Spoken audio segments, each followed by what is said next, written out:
नमस्कार, मैं सीमा ओझा बहुत सुंदर माँ सरस्वती के गीत लेके उपस्थित बनी। आप लोग लाइक शेयर सब्सक्राइब कर ले लोगिन, कमेंट में बताई लोगिन कैसन लागल।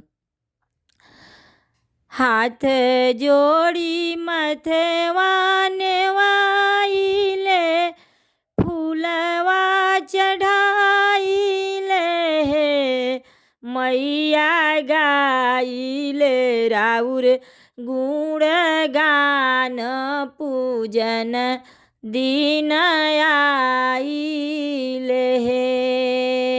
मैया गाइले राउर गुण गान पूजन दीन आइले।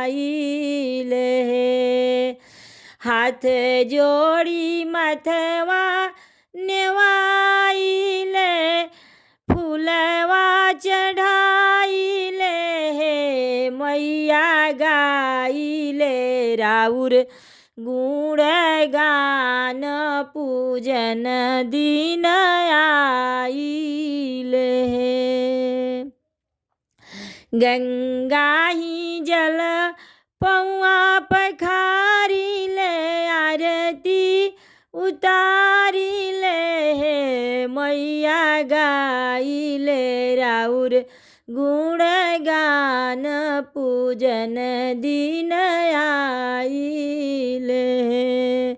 गंगा ही जल पौआ पखारिले, आरती उतारिले, मैया गाइले राउर गुण गान पूजन दीन आइले।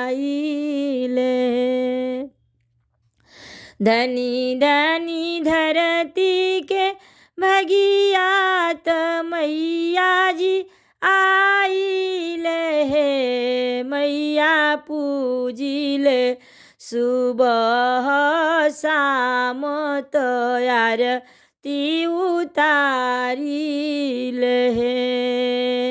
धनी धनी धरती के भगियात मैया जी आइले, मैया पूजिले सुबह शाम आरती उतारिले, मैया पूजिले सुबह शाम आरती उतारिले। हाथ जोड़ी मथवा नेवाइले, फूलवा चढ़ाइले, मैया गाइले राउर गुण गान पूजन दीन आइले।